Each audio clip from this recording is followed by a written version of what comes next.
We've had some families say, I do not want a formal diagnosis. I don't want my child to be labeled. We support them in that wish. We support them in however they choose to move forward. We just really want to be of support to them and show them that we care.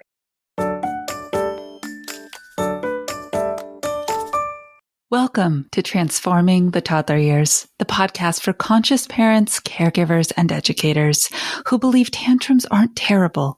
They are powerful opportunities for connection, growth, and learning during the first 5 years. You'll explore how to use intentional language to raise calm, confident, and deeply connected kids, because the way we talk to kids becomes how they see themselves and engage with the world. Hi, I'm your host, Cara Tyrrell, classroom teacher turned parent educator and teacher trainer. Are you ready to nurture your children's mind, body, and spirit? Welcome, Toddler Tribe. Let's transform the toddler years together. Okay, Toddler Tribe, I have a question for you today. Do you worry that your child might have a speech delay or that they don't have enough words for their developmental age? I know that this is a huge concern for so many of you, and that is why I invited Rebecca Rowe to be on the show today. She's licensed in both North and South Carolina, as well as nationally certified through the American Speech Language Hearing Association. With over 16 years of experience in the field of speech language pathology, her specialty is orofacial pathology, and she is certified in that as well. She's owned an ACT-based therapy service for 10 years and leads an entire team collaborating with you as the parent, educational systems, and other providers like physical therapy and occupational therapy to help your whole child meet their best potential from the youngest of ages. She speaks with us today candidly about what it's like to be a speech and language pathologist these days and how you can best observe your child to find out maybe if they need a diagnosis, perhaps if they just need a little therapy, or maybe they're just A-OK. Rebecca, thank you so much for being here. Having a speech and language person on the show is something everyone's been asking me for. And although I talk about language all the time, you serve a very different role. Yes, thank you so much for having me. I'm really excited to be here and just to answer all the questions and do a deep dive. Amazing, amazing. So help us understand the difference between a speech and language pathologist, and just to be honest, after decades in the industry, I really wish they would change the word. And an OT or a PT, like when parents are given referrals to a service, they're often overwhelmed and they wonder exactly what it is that they're headed towards. Yes. And it's such a big part of what we do is the education piece, all the way from when you talk to our front desk, all the way to when you get to us. So speech language pathologists, we have such just a wide realm of what we can treat, assess, and treat. So, for us, for our clinic, we're looking at pediatrics. So ages around, 16 months all the way up to about 21 years in some cases. And so we really just are focused on meeting families where they're at, meeting clients and our children where they're at, and developing just great speech and language skills, including how they sound when they speak, the types of words they're using.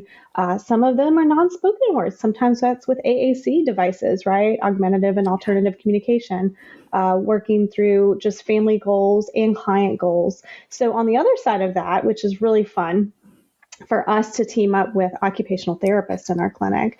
And so our OTs are just the peanut butter to our jelly. And so they really look at our clients from a bottom-up perspective across all the sensory systems, including fine and gross motor skills, social emotional skills, play skills, connection, joint attention. And we do some of that too, but really just to have that resource to go to somebody and say, how can I better support my client with these, root skills in our session just to make everything more successful? And same for physical therapists too. We do not, in our clinic, we don't work as closely with those, but with occupational therapists, it's huge. It really is. Thank you so much for those clarifications, because parents understand that it takes a team, right? Yes. And once they get into the educational system, they realize how big that team really is. I remember going to IEP meetings and I was like, wow, we literally have a small village here.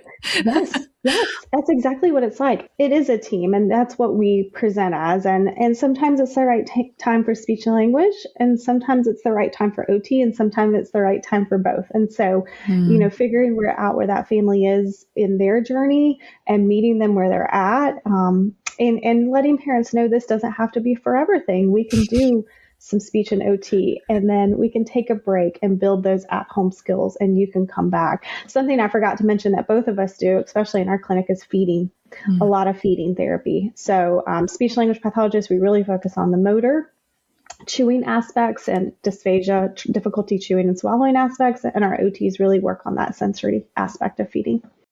I've got to say, Rebecca, when I hear the science and the way that our bodies physically have to coordinate millions of sensory inputs and systems and responses, and it's an astounding thing to be a body. It really is. It really is. And just the tiny milliseconds it takes for everything to coordinate, just even thinking about the swallowing system of all the muscles moving in coordination to cover up your airway so that you don't choke when you're drinking and eating. And so that just takes so many little things going right. It really is amazing. It's extraordinary. So, all right, let's get into the idea that a lot of parents are noticing speech and language struggles, delays. Yes. We have tons of evidence now to support educators' red flags that went up about 6 years ago that said this pandemic is going to cause some struggle for those early learning skills. So I'm sure you have an influx, like an overflow of referrals. And how many parents come in and are just like, I really just think my kid is a little bit behind in speech? And how many parents come in convinced that their child is headed towards an autism diagnosis? I think we get a fair amount of both. I will say more of I often say speech language pathologists are the first responders. And I mean that is, they do bring their child to us, and we do notice some red, or like we like to say, pink flags. And we start that process and kind of dig deeper on, the family's goals and what we're seeing with the child, because we really bring forward a strengths-based approach in our clinic. So while we do have to do the silly formalized tests to work with insurance plans, we really try to do a strengths-based approach as well, and just really be show those positives to the family. So we often are the first responders, and they often come to us and say, my child's not talking, or my child only has, X number of words, and should we be worried? And so we really form relationships with our families and guide them through the process. We've had some families say, I do not want a formal diagnosis. I don't want my child to be labeled. We support them in that wish. We support them in however they choose to move forward. We just really want to be of support to them and show them that we care. And so we have a lot of those that we are the quote unquote first responders. But we also have families that come in and they've asked their pediatrician. They've been on the internet. They've joined some Facebook groups, and they say, okay, give it to me straight. Does he have autism? And so those are discussions that we have too. And so because here we're in North and South Carolina, we are not allowed to diagnose autism. We do lead them and help them and guide them through that process with, hand in hand. Wow. And what do you feel? You have so much experience in this, and you've seen so many diverse families come through your door. What do you feel from the parent who's sitting here listening would be a way for them to make sense of, is my child just a little bit delayed? Do they just need a little bit more support in learning how to get these words out? Or should I be asking more questions about the neurological experience that's happening in their brain? Yeah, and we have a lot of those discussions. I mean, we have a concept, and I have a concept of, we are going to treat your child just as well, no matter the diagnosis or what's coming down the line. We are going to use, the not the same approach, because it's individualized for every Mhm. child, but we're going to look at your child the same no matter what label they have on them, and make sure that they're supported across all areas of their life: home, school, friends, wherever, extra activities in all areas of their life. I think when families are saying, do they need a little bit more support, or is there a diagnosis coming, we really try to meet them in the middle. Okay. And we really, really try to guide them towards that diagnosis in a very gentle manner. And if that's within their wishes, we always, our kind of rule of thumb is, it is good for the family to know what's going on, and it's good for the child to know, because of that advocacy aspect, advocacy from the family, and self-advocacy from that client, no matter how old they are. A 4-year-old can very much look at you and say, my body doesn't feel right. I Right. know I need to go do XYZ. Yeah. And so educating children and educating them about their bodies and their sensory feedback and how they're feeling is very important to us. Mm-hmm.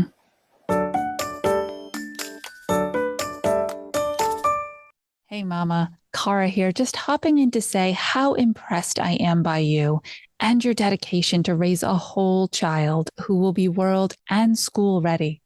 You know that parenting is a job, a job, and it's okay to ask for help. It's okay to know what you don't know. And that's what I'm here for. My Transforming the Toddler Years course is currently closed, but I am accepting one-on-one clients who are looking to make massive transformation inside their home. If you're feeling overwhelmed, disconnected, and that you're in survival mode all day, every day, but you wake up determined to be intentional, calm, and connected so that you can help your child thrive, I can help. Schedule a complimentary connection call with the link in the show notes to share your parenting journey and your current struggles. Let's see how we can work together to help you transform the toddler years.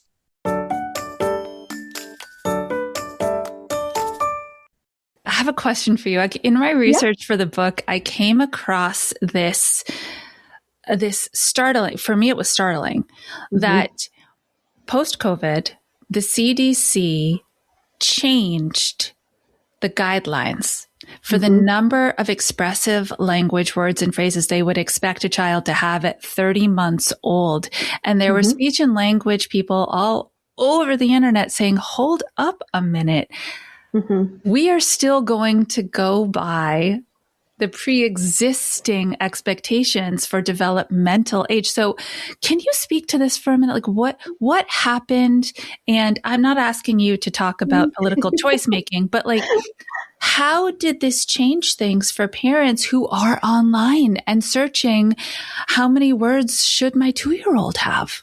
I'm going to be honest, we thought that it would highly impact referrals, pediatricians being concerned, pediatricians sending over referrals. To be honest, it hasn't for us. Pediatricians, I'll say, well, just take a look. Just these are the specialists. Just go have a chat with them. If truly we do standardized measures and there's an informal observations, there's truly no need, we will let you know that. Come back in 3 months. We'll see you in 6 months, if there's truly no current need. We have not seen a huge change in referrals or parent concerns. And a lot of our referrals come from neighbors, parents, word of mouth, those types of things. And so we have not really seen that. And to be honest, we've seen kids coming in at earlier ages to receive speech and language assessments, to be honest with you. And so I've been very impressed. So I felt like that came out. There was a little bit of an outrage, an outroar from multiple aspects. And then it kind of just disappeared again. And so For us, we're always going to be very honest. We are billing insurance, so we have to be very ethical about when we do choose to treat a child and make sure that it's within, medical necessity. And so we're always going to be honest with parents and say, hey, this does look a little pink flaggish, and let's do a little bit of therapy and see if we can get it going. Or, hey, your child is within normal limits for their age. They're actually doing really great. We'll call you again in 3 months. And that's what we do. We put them back on a list and we say, we'll reach out to you and see how he's doing. Or you reach out to us before if you still have concerns. And so always happy to have those conversations. Amazing. I want to do a little compare and contrast here with the educational model for qualifying for services versus what you may have because you're in private practice. So my kiddo had speech and language challenges when she was little. It turned out that she had a mild hearing loss as a result of the repeated ear infections that she had when she was a very young toddler. Because I am fluent in sign language, she had a language to communicate, which was great. But she had to qualify for services even in her preschool. And it was a 40% differential that she had to meet to even qualify for services. You say that, you work with insurances. Are you held to the same standard? We are a medical model. So yes and no. Okay. So we, for our state's Medicaid, there has to be a certain standard deviation below to qualify to say yes to 1 session a week or, a certain amount of standard deviations below that standard score for 2 sessions a week. And so we have a guidebook and we play by that guidebook for all of our insurances, depending on which plan it is. The medical model operates a lot differently than the school-based model. I will say that. The school-based model, my opinion is, that schools are overwhelmed and overloaded. And so for speech language pathologists, unfortunately, they're just not able to treat and see every single child that may have a mild to a moderate speech and language deficit. And so that's where we see kids, and even my own child comes to my clinic and sees another speech language pathologist, also had recurrent ear infections, has a phonetic issue with her R's. And so, she's seen another therapist at our clinic. And so even for my child, I had her screened at her elementary school and they were like, no. And also we know you're a speech language pathologist, so you can just take care of this in your downtime. So all that to say, it's very different models. I will say school, there has to be an educational impact. It has to be impacting classroom participation, writing skills, reading skills, expressive language skills. Any of that has to be impacted in order for the speech language pathologist at school, the team to qualify you. And so it is unfortunate that not all families get the support they need. And a lot of our families, I will say, do what I like to call double dip. And I think it's great. They get their services at school. They get private practice services. We work closely with a lot of school folks, right? A lot of teachers and special education teachers and speech and OT in the school setting, and very happy to do so. Yeah. And so just supporting those families from all sides is really important to us. So I hope that answers your question. Yeah, that is fantastic. And I'm sure that if parents felt like they just really wanted this service and paying out of pocket was possible for them, then go for it. Yeah. That's where we get those phone calls, to be honest with you. We get those phone calls. My child was seen at his elementary school. He did not qualify. We really think he needs it. Can we bring him there and see if he qualifies under the medical model?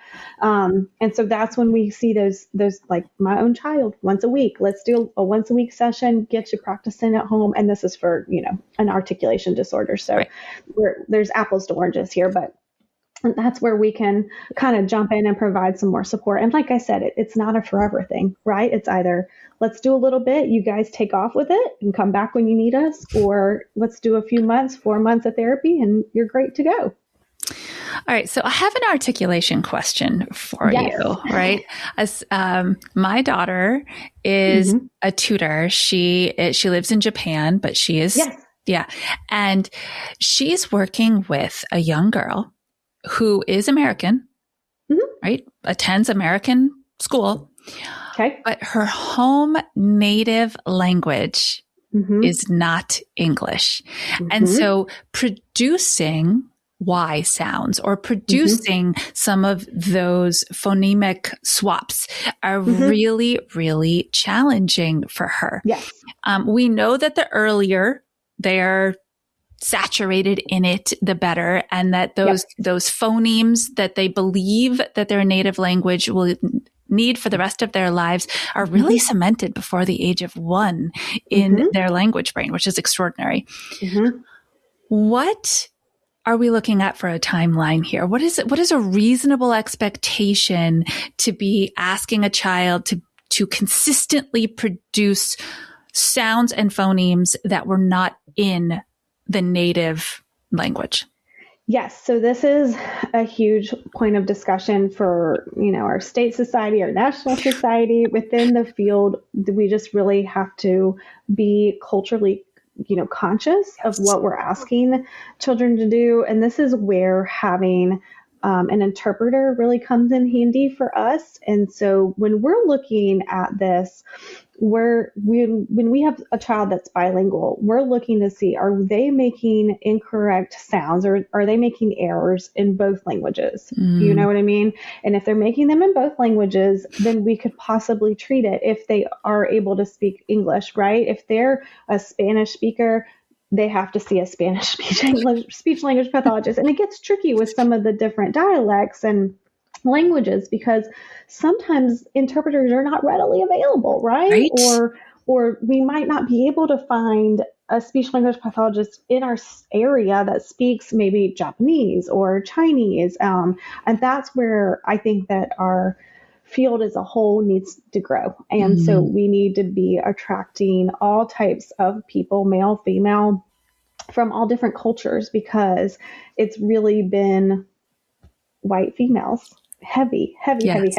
So if we can get more people involved in the field, the better, because then we can have, we can allow children to see other people like themselves and be treated by people that look like them, and or possibly speak their language. So when it comes to the bilingual and the different sounds, we also encourage families to speak multiple languages. It is great for children. We never want to deny that. Right. And so we are always going to encourage them and say, continue to speak multiple languages. They will catch up. But we have to really weigh the outcomes of our evaluations to say, is this happening in both languages? Do we treat this? Do we not treat this? Because we have to do the most ethical thing that we can. So, the other thing that this triggers for me is we've got multicultural, right? We've got multiple languages, but we've also got multiple environments. And I remember as a teacher, kids would code switch between how they spoke, interacted, even like their intonation at home and school. And as a teacher, I could see it because I did home visits. But as a parent, they only see and experience one thing. And so can you talk to that? Like, can you explain what code switching is and how kids might present differently in one environment than another? I'm going to talk about it in two ways. One is like more cultural and one is like more neurodivergent. And so we see a lot of kids, just like you, come into therapy, or sadly, we sometimes get referrals and the teachers say, well, they're using incorrect grammar or they're using incorrect this, more in the language realm of the words that they're using. And so we really we've sent kids back with notes that say, like, this is culturally appropriate. Like, we cannot change this. That's another huge thing that we're taught. And so we do see kids do that, of like going home and speaking to their parents and siblings in one way, and then at school almost semi-masking sometimes, right? To appear more, more normal, quote unquote. And so we've sent we've sent referrals back and say, this is not something that ethically we can work on, because they're fine. You know what I mean? They're fine. They should speak however they want when they go home. And so on the other side of that, with the neurodivergence, and we see it a lot with our female clients, which I'm sure you're familiar with, is the masking. And so we see all of our clients sometimes go to school and they're able to mask through some of those feelings and behaviors and really turn on and provide that eye contact. And then once they get to us in the afternoon for their afternoon session or they go home, they just completely crumble. And they get comfortable and that mask, kind of goes away and they can start to get some of those sensory needs met. So it's really unfortunate. And, I think as a field as a whole, as families come to understand what masking is and, how neurodivergent brains work, I think it will get better. I think as we continue, it will get better. The awareness is already improved in the 16 years I've been doing this. But it is definitely a thing. It is definitely a thing of turning it on and off for sure. And I love how you frame that as a neurological process, right? Not a choice. They're not selectively listening. They're not selectively opting in. They are using the resources they have in the moment to meet the current need. And I've talked about it on the show. Restraint collapse is real. And that's what you experience at the end of the day for the session. And that's what the parents experience at the end of the day at home. Correct. Rebecca, you are a breath of fresh air in an industry that can be very systematic. Yes. I am so grateful that you found time to come on and share your wealth of wisdom with us. So obviously not everyone can move to the Carolinas to hang with you, but you have a resource for parents if they want to access it online. Tell us about it. Yes. So several courses online. I am a myofunctional therapist. That is my specialty. And so I do have a parent education class about myofunctional therapy, what it is, when it's appropriate to be concerned about your child, when to get help, what does that help look like, and how do we go about that, and what to expect, and the process. And that process can kind of be a little hairy and a little bit unknown. So that's in that I'm sure it'll be in the show link. And so the website, and we have a code toddler 2026, all lowercase, that will offer a discount. So if families want to learn more about myofunctional therapy and how that works, that's there for them.